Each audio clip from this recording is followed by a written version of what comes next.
Broadcasting from the business capital of the world, this is the Podcast Business News Network. Hey, welcome back, everyone. I was just thinking of a song that came out a number of decades ago by the great David Bowie. The song is called Changes, and one of the lyrics in the song is "Turn and face the strange changes." We're all going through changes, whether you want to or not. They're there, and especially in a business world, if you're a leader or you have people that you work with and you're responsible for, how do you manage the change, whether it's on the corporate level, whether it changes within staff, whether your team individually maybe are going through some personal changes? How do you even navigate that? Well, she's somebody that helps people all the time, and she is an emotional intelligence and leadership coach, and she's back with us. Nadine Zeinoun is on the program. Nadine, welcome. How you doing today? Great. How are you, Steve? I'm good. I'm good. Been through a lot of changes recently.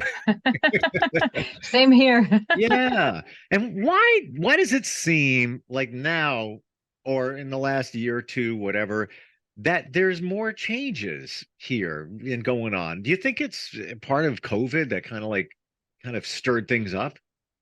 Yeah, I guess so. I guess so. I mean, post COVID, during COVID, there were so many changes, and Sure. we needed to adapt to a lot of things. But also post COVID, the drawbacks that were caused by COVID, they spilled over, if you want. And post COVID, the time, you have many changes.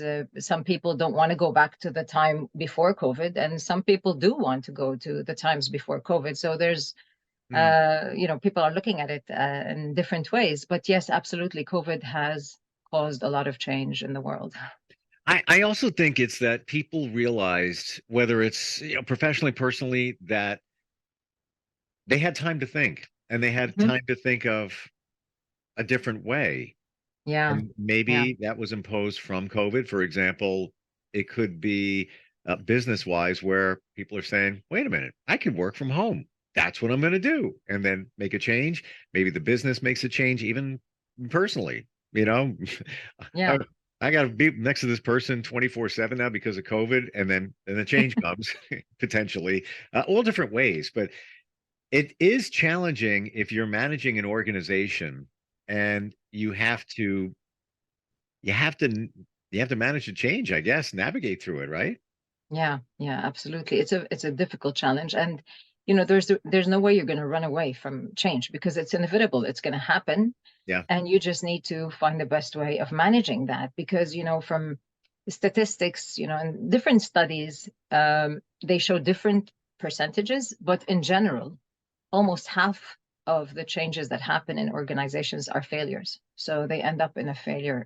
It's not successful. Only around 30 to 35% are considered to be successful changes. So that's quite a low number. So it is a big challenge to manage a change when you're a leader. Wow. Well, that says a lot right there. Yeah. And even more so why you want to stay away or try to stay away from change, but that's not going to work. And it's funny, last time we got together, I was sharing some situations that I was involved in where Hmm. uh yeah, companies that I was with and leaders. And as you're talking, I was thinking about one of those companies and a change that they made. Uh-huh. And it was a big change. And revenue and lots more went, just like you Mhm. said, down and took time. They stuck with the change. They could have pivoted, and it was Really? personnel. It was personnel. They could have changed that again, but they stuck with it, and now it started coming back, and it's much better. Okay. Is it close to where it was? Not, not so much, but much better. But it was a bad idea in the beginning, and Yeah. I'm sure they lost a lot of money along the way as they were waiting for things to kind of trend back up. What are the starting points here if you manage an organization, you manage a team, you have to make changes or changes are happening within the framework of the organization? What are Mhm. some key things that you should keep in mind? Now, first of all, communication is very important. So the first step is you really need to communicate about the change with everyone in the organization. Okay, independent of the levels of the employees, everyone needs to know that a change is coming up. Mm. And the earlier you communicate, the better, because people are more prepared. And you need to like repeat and repeat and repeat. So there needs to be repetition of this communication. And when you communicate, it's important, first of all, to have a clear vision of why this is happening. People sometimes, or leaders sometimes, they just address the company and they tell them what's going to happen. Okay, we're going to do this, that, and whatever. And there's no why. Okay, but why is this happening? Why, why do we need to make a change? People think that things are going on well. So there needs to be a very good rationale for the change, and it has to be shared with people. And not only why, it's also connecting it with some vision, like some vision, a mission, relating it to the mission of the company, to the meaning that the company has. So when you connect this change to a meaning or to a mission, people are more likely to accept it. Hmm. It may be rhetorical, but I'm going to say it. When you communicate these changes and the Mhm. vision, do it honestly and Yeah, be fully transparent, or really as much as you can, because people can pick up on that. They will detect that it's not genuine. And eventually they're going to find out anyway. Uh, a friend of mine who is an attorney hmm, said to me a couple of years ago, and it was during a time where I was seeking some answers, and he said, "Whoa, hold on, just a moment. It will all be revealed." hmm, All and I truly believe everything gets revealed. So if you're absolutely. trying to hide something, from your team, try to be as transparent as you can. I know that sometimes you can't go into the finer details as much as maybe you want to, but go as deep as you can, because people, Exactly. once I call it the rock in the pond, where once you take the rock and you put it in the pond and the ripples go out, and the ripples are your employees and everybody, like, well, whoa, what's going on there? You've already shaken them up. So you want to reassure them as much as you can, make them feel comfortable. Absolutely. Absolutely. And even if, as you said, Steve, being fully transparent, even if it's negative news, even if you're going to downsize, there's going to be a need for downsizing, or there's a possibility of downsizing. I mean, they're going to find out sooner or later. And just keeping things uncertain, just communicating part and not the full truth, this will get people to start gossiping and talking. Yep. And all this gossip and all this talk will only create negativity inside the company, and it will create a toxic environment, which will impact people's focus, it will impact people's engagement, and eventually it's going to impact the productivity of people and their innovation. So these things really need to be out in the open, as you said, as much as we can. Sometimes you cannot share like the full details, but as much as you can, it's important to have that discussion with people, to be transparent, to offer a forum where they can ask questions and they can also talk about their concerns and their fears. Because whether we like it or not, change is going to create fear. It's a normal part of Yep. us human beings. It's going to create fear in people, and fear causes resistance. People are going to resist the change, they don't want to change. So the more you can manage that fear, the less the uncertainty will be, and people would more likely be able to go back to their normal functioning mode. This is what you're doing me. You bring out memories of these situations of the leaders that we're talking about. And the only job that, and I'm thinking here, yeah, it was the only job that I was released from. Uh-huh. And I was going way back, but I was operations of a company, Hmm. and running multiple radio stations.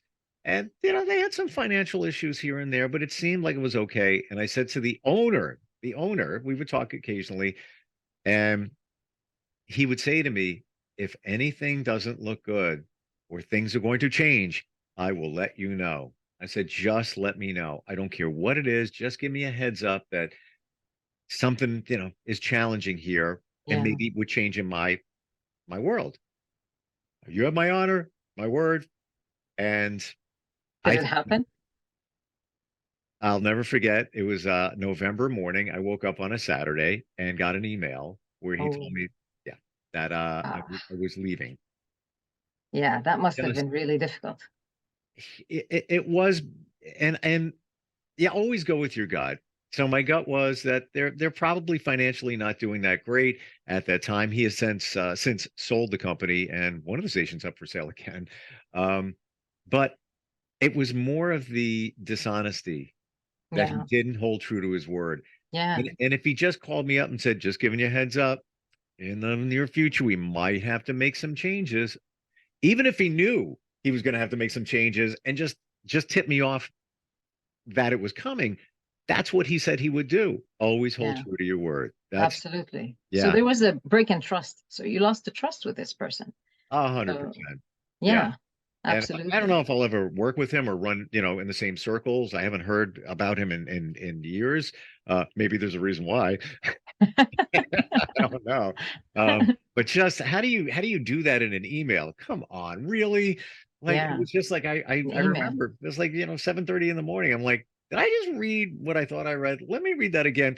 Let me go get breakfast. I'll come right back and let me look at that again. Oh my God. Yeah, Just like that email, that's like the worst way of communicating such bad news and serious news. it's Very cowardly. unempathetic to go back to empathy. Well, It's okay, truly very far from empathy. let's put that back in there when you're working with your team in terms of change. You have to have a heart. These are Yeah, people. These are not robots. These are not, machines. yeah, So yeah, very yeah, good point to have some empathy for yeah. your team. And you need to expect resistance because there will be resistance. I Yeah. mean, there's no way if resistance doesn't happen, then it means people are shy to or scared to really be honest with Yeah. you. Or don't care, which Or either don't care, are not important exactly. or not, Which is are not not good. good. Yeah. Both cases, they're not good. So yeah, it's really important to expect that resistance is going to happen and prepare yourself as a leader. Okay, how am I going to manage that? Because it's very easy for us when we see resistance, we take this as, let's say, a threat to our ego or to our decision or whatever. So we will tend to not like it and maybe resist the resistance as well. So you're going to maybe judge that person as negative. Maybe you're going to start to exclude them from certain information. You won't share with them as much. You won't include them in other things. And this will only make the situation worse. So surely I need to expect that resistance is going to happen. And I need to prepare myself as a leader to really acknowledge that resistance, accept it, and be curious about it. So understand, I mean, okay, what's going on? Because resistance means fear. When I resist something, it means I'm afraid. This is what's going on in my brain. My neurochemistry would be, high cortisol level. It causes fear in my brain.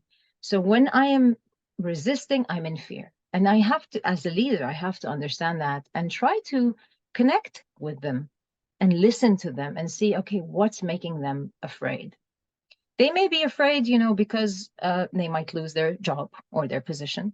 They might be afraid because they're doing so well now, and maybe this new change is going to give them more responsibilities, and they're not sure whether they're going to be good enough and up to the level of Mhm. these new responsibilities. So there are a lot of reasons why people get afraid.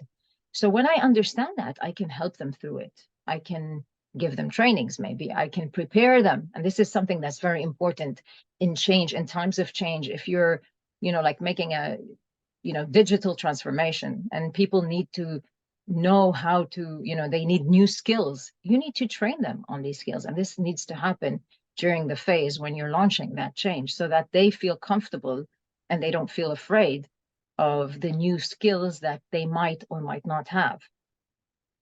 You did bring up something, and it just sparked in me that the leaders that we're talking about that Hmm. are orchestrating or communicating the change, they've got fear.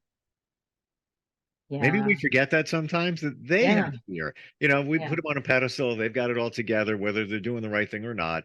Uh, they've got fear, I'm sure, and they can't let that fear show, at least in their minds, because then the team's not going to have the same strength or buy into what they're doing. How do you help a leader overcome that fear of change? that's a very good question.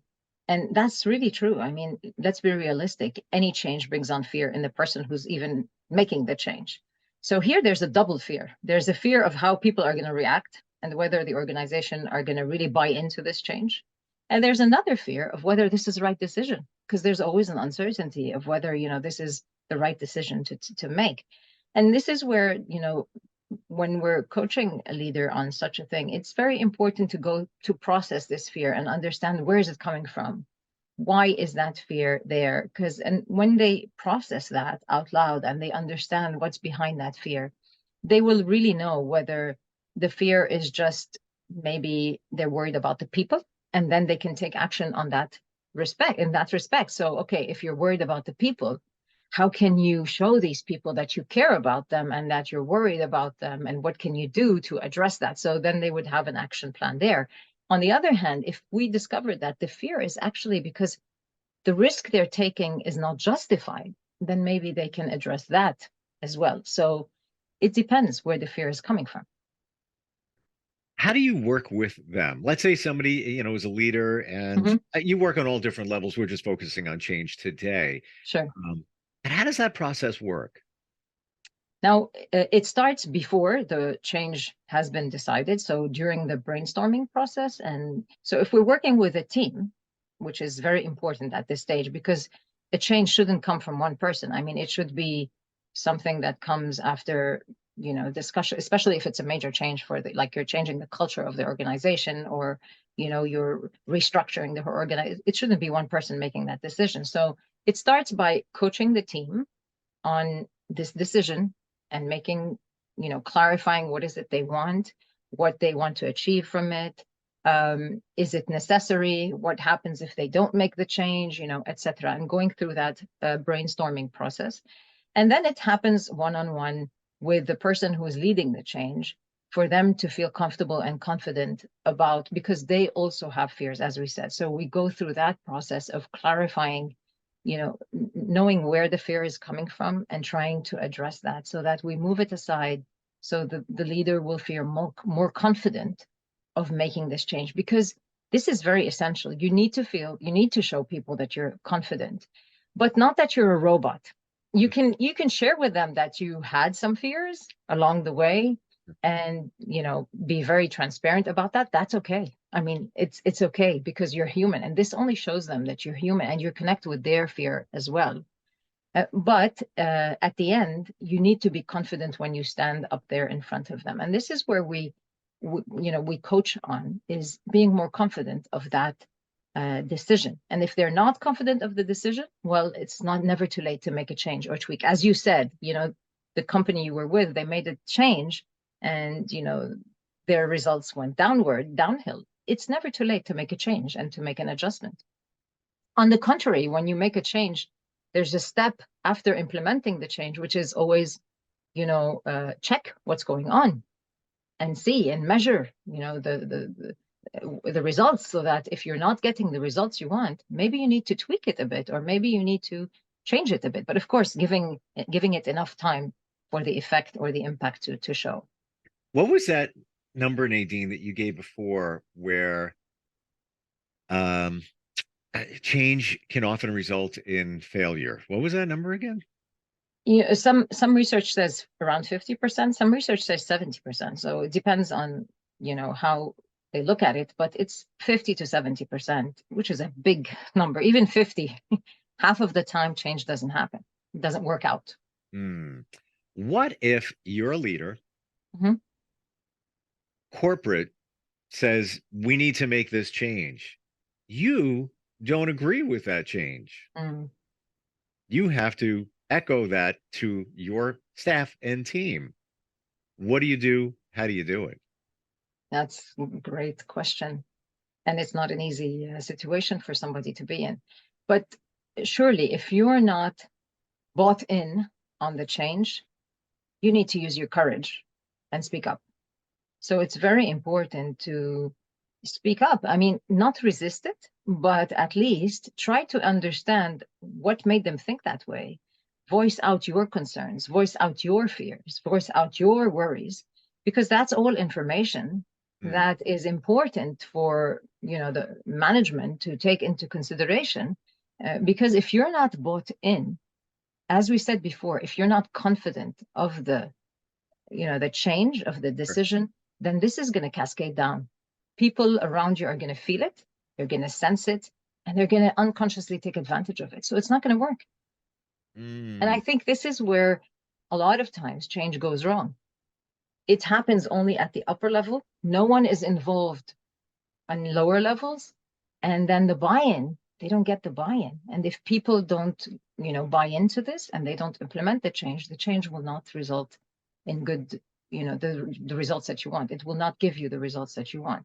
So that's why a second thing that, other than communicating transparently, a second thing that's very important for leaders to adopt when they are in a change is to collaborate with people and very early on.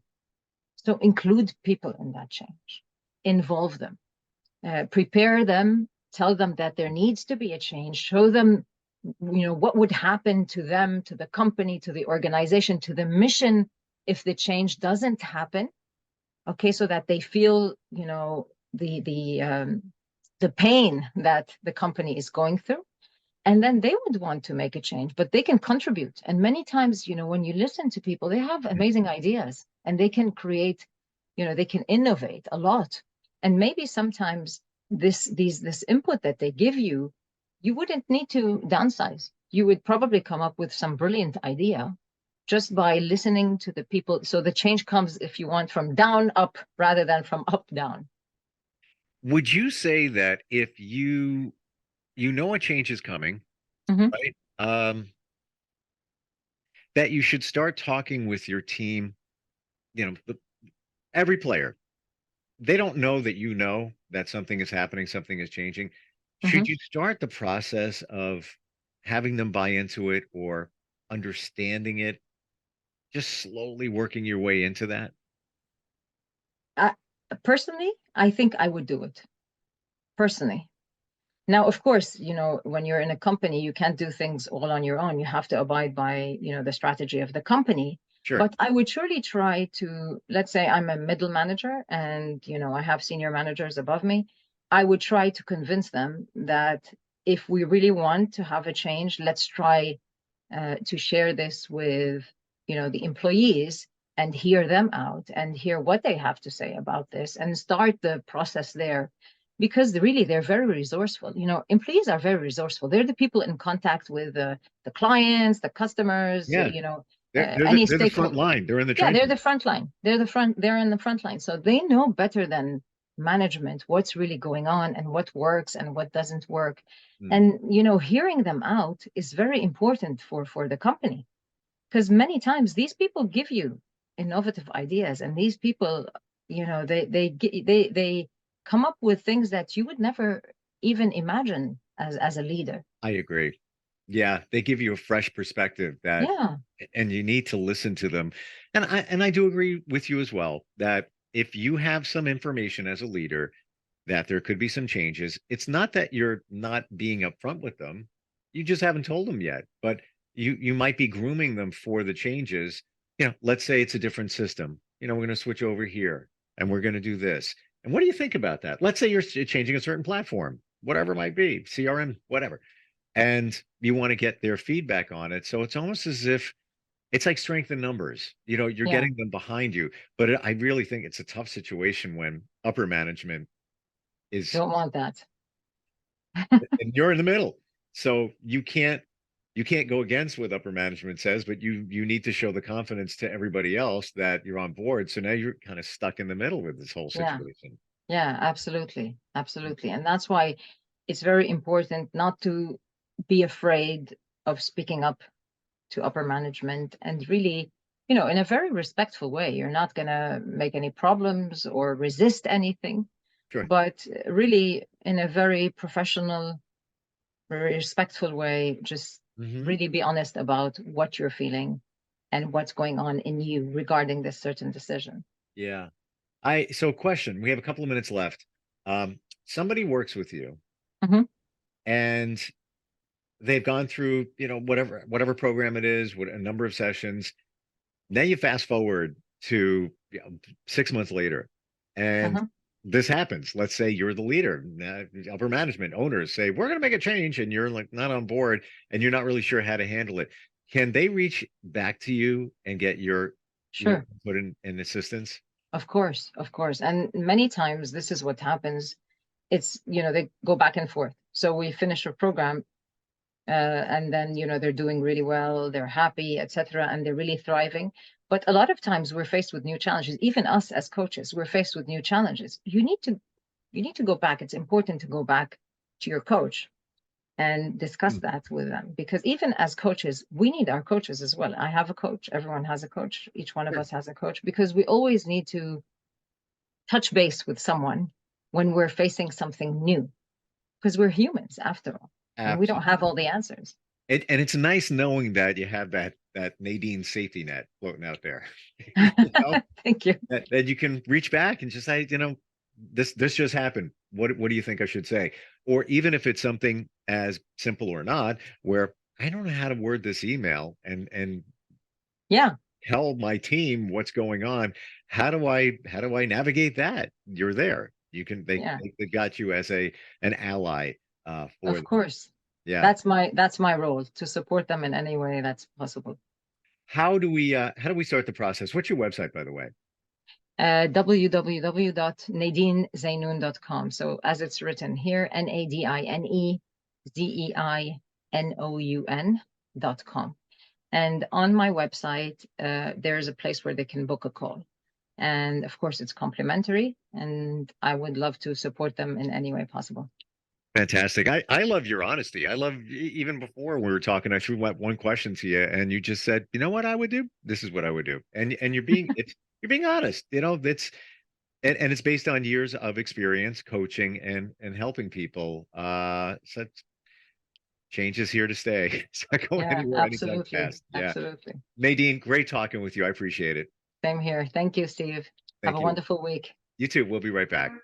Are you looking for even more of the podcasts and hosts that you love? The Podcast Business News Network is proud to announce that you now have even more ways to listen live. Check out the MyTuner Radio, online radio box, and Simple Radio apps on iOS and Android, or find us online. Search for Business News Network on mytuner-radio.com, or search Podcast Business News Network on streama.com and onlineradiobox.com/US. Take your podcast on the go and don't miss a minute of the action.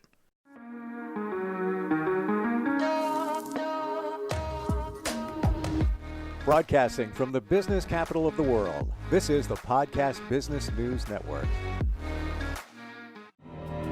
For nearly 2,000 severely injured veterans, everyday life has become filled with barriers.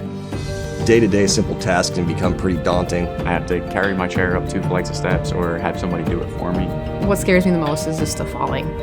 When I'm struggling with my house, I think, to have that one great barrier just knocked down, it's crucial. Home for Our Troops is a wonderful nonprofit that builds a mortgage-free, fully adaptive, handicap-accessible house. And there's no catch. It'll be our very first home that we've ever owned. This is a game changer. This is where your life begins again. We need you to join us in completing this important mission. Please visit hfotusa.org and help build homes and rebuild lives. Because of you, everything's going to be okay.